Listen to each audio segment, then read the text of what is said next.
Buenas tardes para todos. Hoy en tu cita con Jesús nuevamente, disponiendo nuestro corazón para que sea el Espíritu de Dios hablando en nuestras vidas, que sea su presencia tocando en nuestros corazones y enseñándonos a conocerlo más. Entonces hoy vamos en Marcos 12. En Marcos 12 inicia con la historia o la parábola que Jesús habla acerca de los labradores perversos o labradores malvados. Entonces Jesús les habla una parábola de que un hombre tenía una viña, un señor tenía una viña y la arrendó a unas personas y a unos labradores y mandó a un siervo para hacer cuentas, para como que, bueno, qué me corresponde de mi viña, para mirar los frutos que había recibido de la viña. Pero estos hombres dijeron, no, no le vamos a dar nada, fueron altaneros, groseros, golpearon a aquel siervo y lo enviaron con sus manos vacías. Entonces dice que después volvió a enviar a otro, a otro siervo y volvieron y lo apedrearon, volvió a enviar a otro y lo mataron. Y así siguió enviando a muchos otros y siempre sucedía algo, pero a ninguno le daban nada. Entonces el señor de la viña dijo, bueno, voy a enviar a mi hijo, pues respetarán a mi hijo porque pues es mi hijo, no le van a hacer nada. Pero no fue así. El señor envió a su hijo, que lo amaba tanto, a su hijo amado, y estos llegaron y lo mataron. Los fariseos, o sea, pues dijeron, venga, este está diciendo es hacia nosotros, ¿no? Porque pues en sí la parábola se refería a que así como el Señor había enviado desde el inicio tantos profetas a venir a hablar a su pueblo de Dios, a enseñarles el camino, y siempre sucedía algo, sobre todo el profeta Jeremías fue el que más sufrió porque nunca le creían, o sea, lo trataban re mal porque él decía una profecía de parte de Dios y una vez lo mandaban a la cárcel, lo apedreaban, lo trataban re mal y así muchos profetas. Entonces, cuando Dios decide enviar a su Hijo amado, eh, recibió también la misma actitud, o sea, los fariseos en contra de él, o sea, los más religiosos que supuestamente amaban a Dios, fueron los que más lo atacaron en ese momento. Y dice que los fariseos no en ese momento no le hicieron nada, a pesar de que Jesús como que les habló de una manera de parábola, pero bien directa, pero no le hicieron nada. Vamos a ver qué dice Isaías 53, 2 al 7. Dice, mi siervo creció en la presencia del Señor como un tierno brote verde, como raíz en tierra seca. No había nada hermoso ni majestuoso en su aspecto, nada que nos atrajera hacia él. Fue despreciado y rechazado, hombre de dolores, conocedor del dolor más profundo. Nosotros le dimos la espalda y desviamos la mirada. Fue despreciado y no nos importó.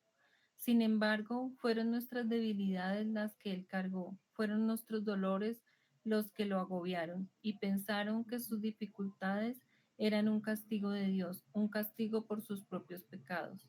Pero él fue traspasado por nuestras rebeliones y aplastado por nuestros pecados.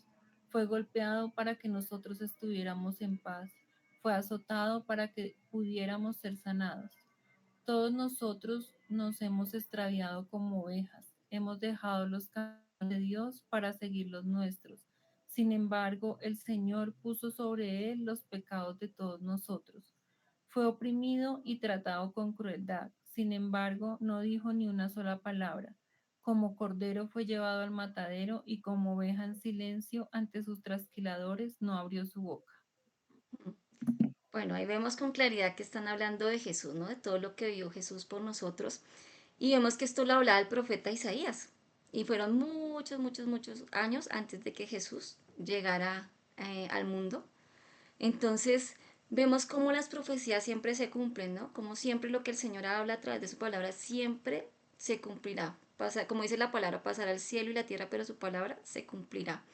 Eh, y ahí especifica claramente en detalle todo el sufrimiento que Jesús iba a tener, ¿no?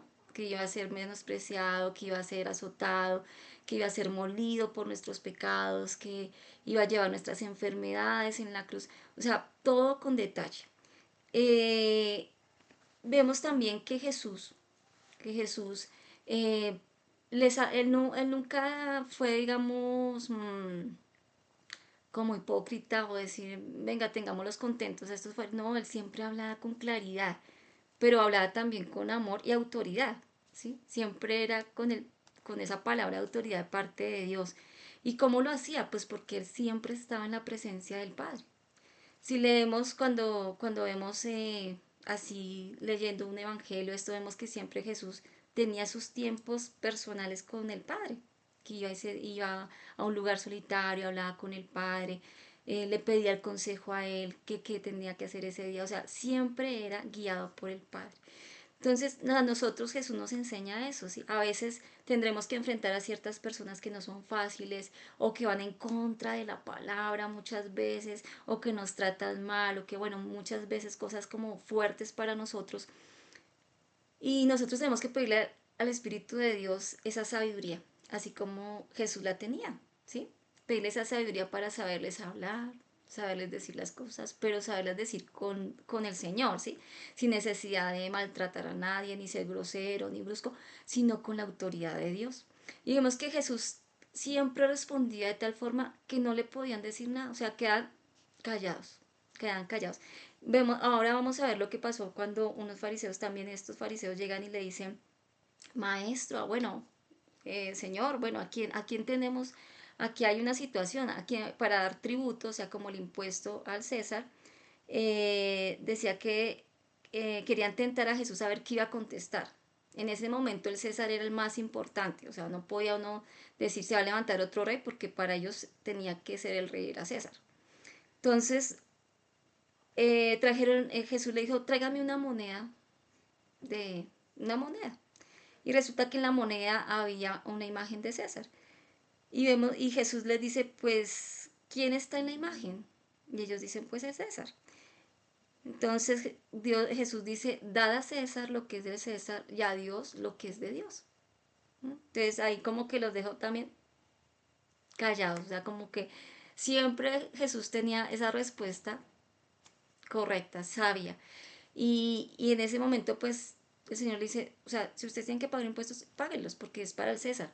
Pero las cosas de Dios, que son de Dios, son para Dios. O sea, lo que es de Dios, lo que es el servicio a Dios, todo eso es para Dios. El guardar su palabra es para Dios. Entonces, ya después, ahí mismo sigue, o sea, todo era como un ataque en ese momento. El capítulo 12 fue un ataque ahí siempre, a ver, preguntémosle a Jesús qué va a decir, que preguntémosle a ver en qué puede caer Jesús. Y después llegan y le preguntan acerca sobre la resurrección.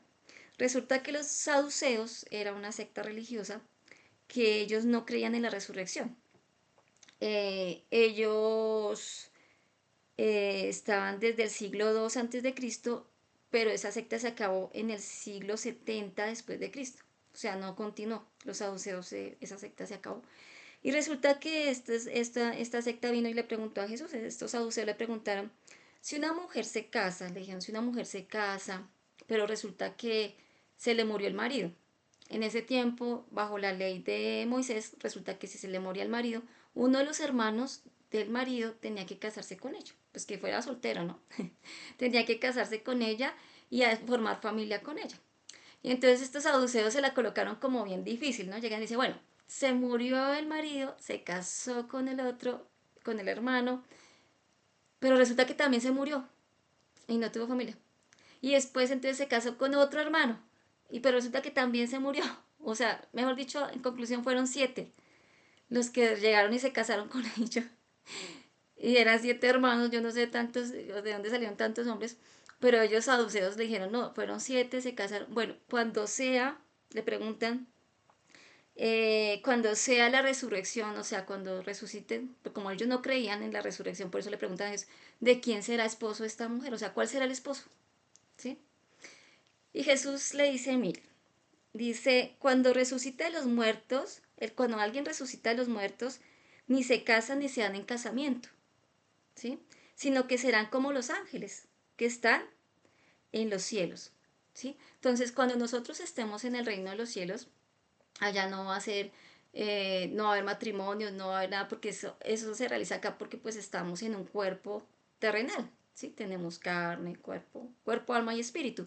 Pero cuando estemos en el cielo estará nuestra alma. Entonces en ese momento no habrá como tal, no que mi esposa, mi esposo, no. Pero sí nos reconoceremos, eso sí. Sí, reconoceremos que fue mi esposo, o fue mi esposa, o mi hijo, o mi hija, ¿sí? Porque eso sí lo dice la palabra. Cuando Jesús cuenta lo del el rico y Lázaro, dice que allá se reconocieron. Ah, mira, ahí está Lázaro, ahí está el rico. ¿Sí? Se reconoce uno a la persona, pero no va a haber como una relación como acá, porque pues ya no tendremos cuerpo físico. Entonces, ahí también los dejo callados. Vamos a ver después qué pasó. Dice, dice en Marcos 28, versículo 28, 12, 28, dice así, el gran mandamiento, el gran mandamiento. Entonces, el gran mandamiento era que se acercó otro escriba. Entonces, está, bueno, primero los fariseos, después los saduceos, mejor dicho, todos estaban como atacándolo con preguntas y llegaron ahora los escribas. Entonces, un escriba llega y le dice, ¿cuál es el primer mandamiento de todos? O sea, el escriba le dijo, estaba sorprendido de que Jesús había contestado muy bien todas esas preguntas antes y que mejor dicho tenía sabiduría para contestar. Y le dice, bueno, ¿cuál es el primer mandamiento que debemos cumplir? Y el Señor dice Jesús, el Señor nuestro Dios, el Señor uno es. Y amarás al Señor tu Dios con todo tu corazón, con toda tu alma, con toda tu mente y con todas tus fuerzas. Este es el principal mandamiento. Mira lo que dice el Señor Jesús. Este es el principal mandamiento. Amar al Señor con todo tu corazón, con toda tu alma, con toda tu mente y con todas tus fuerzas. O sea, con todo. Dice, el segundo es semejante. Amarás a tu prójimo como a ti mismo. No hay otro mandamiento mayor que estos. Entonces, como ellos venían bajo la ley o estaban bajo la ley de los 10 mandamientos, que bueno, y cumplo este, pero este no lo cumplo, pero este sí. Entonces el Señor le dijo, si usted cumple estos dos, ya cumplió todo. Se agrada al Señor, porque si usted ama al Señor con todo, pues no va a hacer nada que le vaya a ofender a Dios. Si usted ama a su prójimo como usted mismo, pues no va a maltratar a su prójimo, no va a sentir envidia por su prójimo, no va a odiar a su prójimo, no va a hacerle daño a su prójimo, ¿cierto? No lo va a robar, no lo va a maltratar. Entonces, mira cómo el Señor le enseña a través de estos dos mandamientos de amar al Señor y amar al prójimo, que allí tú cumples todo, ¿sí? Tú cumples todo cuando haces esto. El escriba le dijo, bien, maestro, ¿verdad? Esto es verdad. Uno es Dios y no hay otro como Él. Hay que amarle con todo el entendimiento. O sea, como que él vuelve a decirle, uy, sí, muy bien la respuesta, Jesús, muy bien. Pero dice, eh, pero lo importante es que más, o sea, esto vale más que cualquier sacrificio y holocausto. Y el Señor le dijo muy bien lo que has dicho también. O sea, porque él le dijo, vale más el amar a Dios y el obedecerle y el amar a tu prójimo que cualquier sacrificio y holocausto. Pues como habían fariseos, habían todos los religiosos, y como ellos vivían era de ofrecer sacrificios, y ofrecer sacrificios, y ellos pensaban porque ofrecían sacrificios, ofrecía la ovejita, ofrecía la paloma, entonces ya con eso quedamos bien. En nuestro tiempo, ¿qué pasa? O sea, en nuestro tiempo de pronto decir, no, venga, voy a hacer un sacrificio para Dios, me voy a de pronto a subir Monserrate, voy a ir a pagar no sé qué, una promesa. Y el Señor dice, más que todos esos sacrificios, o sea, a mí no me interesan los sacrificios, me interesa la obediencia y que me ames, ¿sí? Que me ames y que ames a tu prójimo. De nada sirve que hagamos 1000 sacrificios. Muchas veces en Semana Santa la gente hasta se flagela, se crucifica y todo eso, pero siguen odiando, siguen haciéndole daño al prójimo. O sea, de eso no nos sirve nada. O sea, las cosas como tal de hacer como supuestamente para Dios, pero si nuestro corazón no ha cambiado y no tenemos una comunión con Él y no hay una nueva vida, pues de nada nos sirve. O sea, algo que nos muestra que realmente nuestro corazón ha cambiado y tenemos una relación con el Señor es que realmente amamos a nuestro prójimo. Pienso que ahí comienza como todo a cambiar, ¿no? O sea, como que cuando el Señor comienza a cambiar nuestro corazón, nos damos cuenta que ya no miramos a las personas como antes las veíamos, ya no sentimos como de pronto envidia, ya no sentimos de pronto ese deseo de venganza, o bueno, me hizo esto, yo también le voy a hacer lo otro, sino que ya nuestro corazón comienza a amar y a perdonar. Vamos a leer lo que dice Primera de Juan 4 del 7 al 20. Entonces se lo vamos a leer ahí despacito porque es bien, bien, bien sustancioso. A ver, léelo, mi Jimena. Queridos amigos, sigamos amándonos unos a otros porque el amor viene de Dios. Todo el que ama es un hijo de Dios y conoce a Dios. Pero el que no ama no conoce a Dios porque Dios es amor. Dios mostró cuánto nos ama al enviar a su único Hijo al mundo para que tengamos vida eterna por medio de él. En esto consiste el amor verdadero, no en que nosotros hayamos amado a Dios, sino que Él nos amó primero. Él nos amó a nosotros y envió a su Hijo como sacrificio para quitar nuestros pecados. Queridos amigos, ya que Dios nos amó tanto, sin duda nosotros también debemos amarnos unos a otros. Nadie jamás ha visto a Dios, pero si nos amamos unos a otros, Dios vive en nosotros y su amor llega a la máxima expresión en nosotros. Y Dios nos ha dado su Espíritu como prueba de que vivimos en Él y Él en nosotros. Además, hemos visto con nuestros propios ojos y ahora damos testimonio de que el Padre envió a su Hijo para que fuera el Salvador del mundo. Todos los que confiesan que Jesús es el Hijo de Dios, Dios vive en ellos y ellos en Dios.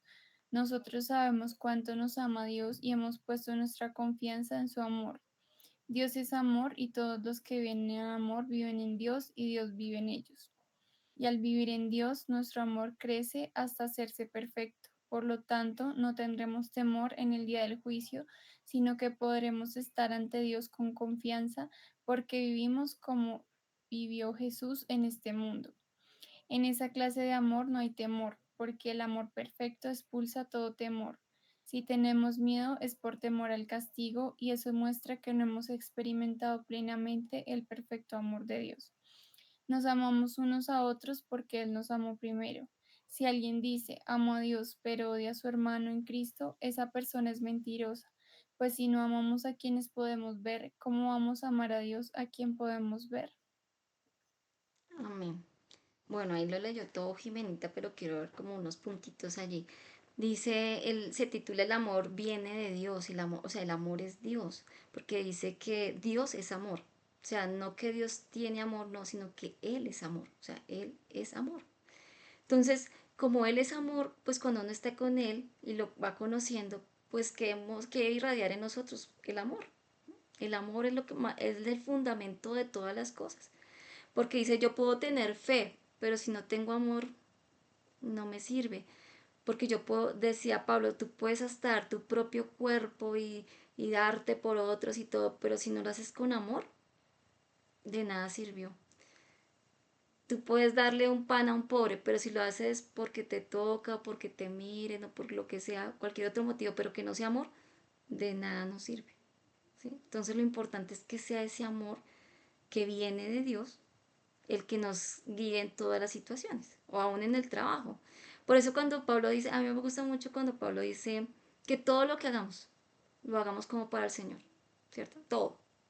Entonces cuando tú todo, así sea barrer, cocinar o cosas que no te gustan del hogar a veces, dices, ay, porque me toca hacerlo, bueno, de pronto no le gustó no mucho, pero dice cuando lo haces con amor, pues hasta sabe diferente, hasta se ve diferente, ¿cierto? Y dice que aquí en Primera de Juan, de leía Jimenita, dice, el que no ama no ha conocido a Dios, porque pues Dios es amor, ¿sí? Entonces cuando todavía hay cosas en mi corazón contra alguien, contra todo eso, tengo que meterme más con el Señor, que cambie eso en mi corazón y me dé amor hacia esa persona, porque dice que el que ha conocido a Dios, ama, ¿sí? Y ama hasta a sus enemigos, ama a aquel que le hizo daño. O sea, hasta tal punto dice Jesús que no solamente es perdonar al que me ha ofendido, sino llegar al punto de amar. ¿No? Y eso solamente lo hace es el amor de Dios en nuestro corazón. Porque nosotros en nuestra carne no. O sea, el mundo que le dice, bueno, ustedes se la hicieron, hágasela también. Usted no se deje, usted no sea bobito, ¿sí? Entonces, no. El Señor dice todo lo contrario, o sea, perdona, ¿no? Ama.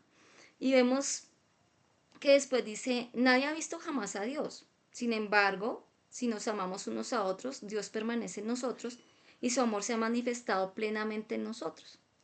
O sea, aunque no veamos a Dios físicamente, ¿cierto? Creemos en Él, lo podemos sentir en cada momento, en cada situación, vemos su presencia, sentimos su presencia y nos dice que cuando nosotros estamos con Él, o sea, cuando su amor está en nosotros, pues ahí está el Señor.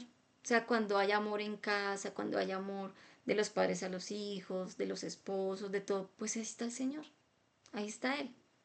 Pero cuando hay es un ring de boxeo, cuando hay es peleas, alegatos, ¿quién mora allí? ¿Sí? Ahí es donde nos tenemos que evaluar, bueno, ¿quién está viviendo en mi hogar? ¿Quién está en mi casa? Porque si está el amor de Dios, pues nos debemos tratar como con el amor de Dios, que mis palabras reflejen el amor de Dios. ¿Mm? Dice, Dios es amor, el que permanece en el amor, permanece en Dios y Dios en él. El versículo 19 dice, nosotros amamos a Dios porque Dios nos amó primero.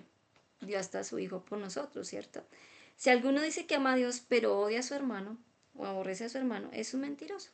Porque si no ama a su hermano, a quien puede ver, mucho menos a Dios quien no lo puede ver.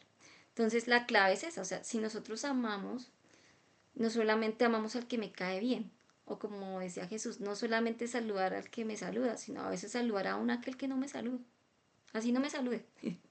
Yo sé que a veces no es fácil porque uno dice, ay, no, esa persona es más odiosa, yo tampoco la saludo. Pero cuando tú la saludas, a pesar de que no te salude, algo dejas ahí en el corazón de esa persona. Y sé que no es fácil, porque yo sé que a uno le cuesta esas situaciones cuando de pronto uno tiene como roces con alguien o esto y como que me dice, ay, pero para saludar a esa persona que es muy odiosa o que de pronto me mira mal o que de pronto yo no le caigo bien. Pero ahí es cuando comienza a obrar el amor de Dios y Dios nos enseña que lo hagamos, sin esperar retribución. ¿Sí? Entonces lo bonito con el amor de Dios es que muchas cosas, si no todas, las que hagamos, siempre las hacemos porque el Señor nos guía a hacerlas sin esperar que nos devuelva, ¿cierto?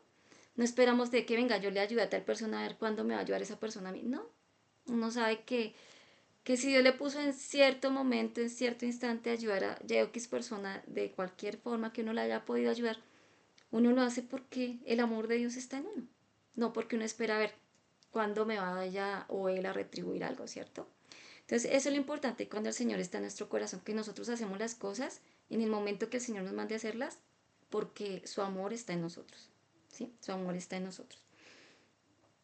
Eh, ya lo para terminar, habla de la ofrenda de la viuda, de la ofrenda de la viuda. Cuando Jesús, bueno, estaba en todo ese de contestar preguntas, que a los fariseos, que a los escribas, que a los saduceos, y llegó a donde estaban dando las ofrendas. Llegó ahí a la cajita de las ofrendas, donde la gente metía sus ofrendas, y él se quedó mirando. Dice que él se quedó observando y dice que veía que muchos echaban cantidad de dinero. Y de pronto porque Jesús estaba ahí, yo creo que dirían, venga, demos más, porque Jesús me está viendo. Y todo esto, pero llegó una viuda, dice que una viuda pobre, pues las viudas en ese momento eran pobres porque no tenían, ellas no podían trabajar, era súper, los recursos eran muy escasos. Y dice que solo tenía 2 monedas y ella las colocó. Y al instante Jesús, o sea, la honró delante de todos aquellos que colocaron muchas cosas, mucho dinero. Le dijo, esta viuda dio más que todos ustedes, ¿sí? Entonces dio más que todos ustedes, porque Jesús miraba el corazón. Y cuando uno da, sea para la iglesia donde tú te congregas o sea para ayudar a otra persona, eh, tú, buscas dar siempre lo mejor y buscas darlo de corazón y no porque me toca, sino porque, ay no, porque si no hoy Dios me va a castigar, porque si no hoy Dios se pone bravo, o porque si no doy Dios no me va a bendecir en mi trabajo. No, mira que cuando tú das y das de corazón y con alegría, Dios te multiplica, pero no porque tenga que hacerlo, ¿sí? O no porque tú esperes, venga, a ver, yo voy a dar 1000 para que se me multiplique 100 veces, no.